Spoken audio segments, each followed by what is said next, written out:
শুভ বিজয়া দশমী। তো দশমীর দিনে স্পেশাল সবার বাড়িতেই রান্নাবান্না হয়। তো আমিও আজকে রান্নাবান্না করছি নতুন কিছু। আমি আজকে করব ইলিশের রূপকথা আর ইজি ওয়েতে মাটন কারি। ইলিশ মাছের মাথা দিয়ে আমি ডাল করে রেখেছি, যদি আপনারা এরপরেও দেখতে চান তো আমাকে কমেন্ট করে জানাবেন, আমি নেক্সট একদিন ভিডিওটা করে দেখিয়ে দেবো। তো প্রথমে আমি বানাচ্ছি ইলিশের রূপকথা। আর আমি এক ভিডিওতেই দুটো রেসিপি দেখাবো না, কারণ ভিডিওটা অনেকটা লম্বা হয়ে যাবে। আমি নেক্সট ভিডিওতে চিকেন মাটনটা যেটা বানাবো ইজি ওয়েতে, ওটা নেক্সট ভিডিওতে দেখাবো। তো এখন আমি দেখাচ্ছি আপনাদেরকে ইলিশের রূপকথা। তো দেখে নিচ্ছি এতে কী লাগছে। তো এটাতে আমার লাগছে মিষ্টি দই। আমি এখানে নিয়েছি 3 পিস ইলিশ মাছ। এর জন্য আমি নিয়েছি এখানে 2 চামচ মিষ্টি দই। লাগছে হলুদের গুঁড়ো, নুন। এখানে আমি নিয়েছি সর্ষে, চারমগজ আর কাঁচা লঙ্কা বেটে আমি এই মিশ্রণটাকে বানিয়ে রেখেছি। এখানে আছে নারকেলের দুধ। বাস এই একদম অল্প সংখ্যক জিনিস দিয়ে এটাকে বানানো হবে। তো আমি এখন শুরু করছি।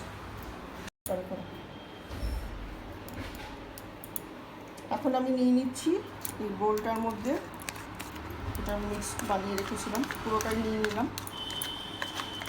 আপনাদের মাছের পিস বেশি থাকলে আরও বেশি নেবেন।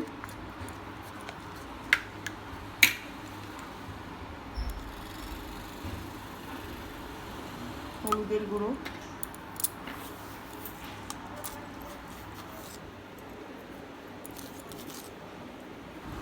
নুন,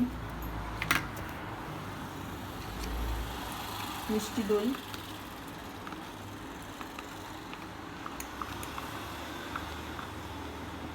চটজলদি খাওয়ার এগুলো, কারণ আমি এখন এগুলো রান্নাবান্না করে আবার দশমীতে যাব।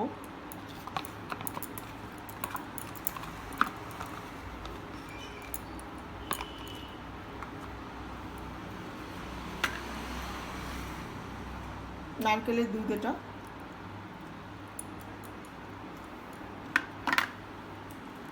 আমি এখানে ইলিশ মাছগুলোকে দিয়ে দিচ্ছি।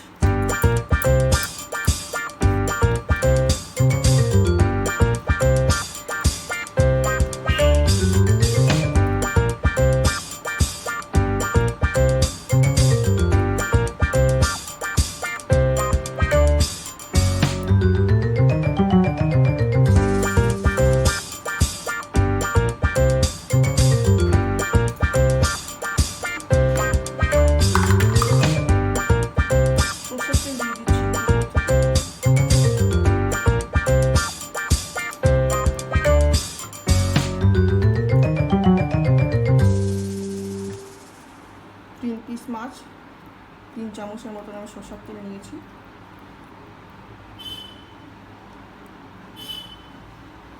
এটা একটু সময় ম্যারিনেট হয়ে থাকুক, 5-10 মিনিট, বেশিক্ষণ লাগবে না।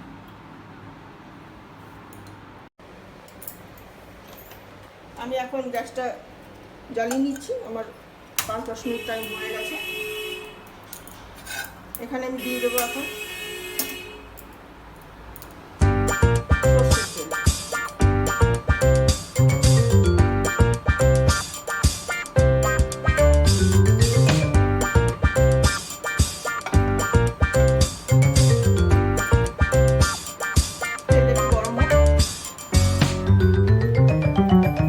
কড়াইতে সর্ষের তেল দিয়েছি 4-5 চামচ। আর এটা এখন গরম হোক। 5-10 মিনিট আমার প্রায় কমপ্লিট। আর আমি এখানে কয়েকটা কাঁচা লঙ্কাও দিয়েছি, আপনারা আরও বেশিও দিতে পারেন।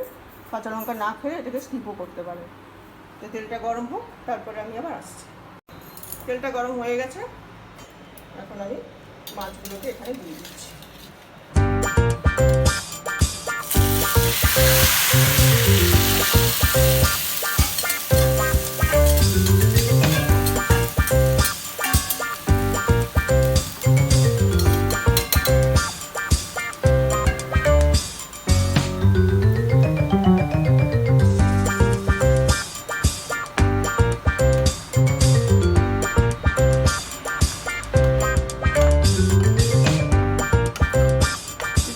একদম ইজি রান্না, খুব বেশি সময় লাগে না। এই রান্নাটা তো আরও শর্টকাট, কিন্তু টাইম একদমই কম। আমি আবার দশমীতে যাব ওখানে, এই জন্য আমি শর্টকাট রান্নাটাই বেছে নিলাম। ওইটাকে আমি এখন ঢাকা দিয়ে রাখছি, 5-10 মিনিট পর আমি আবার আসছি। আমার রান্নাটা হ্যাঁ একদমই কমপ্লিট। 10-15 মিনিট পরে আমি এটাকে আবার খুলেছি, 15 মিনিট বলবো না, 5-10 মিনিট। একদমই কমপ্লিট, সেদ্ধও হয়ে গেছে মাছগুলো খুব ভালো করে। তো আমি এখন এটাকে নামিয়ে নিচ্ছি।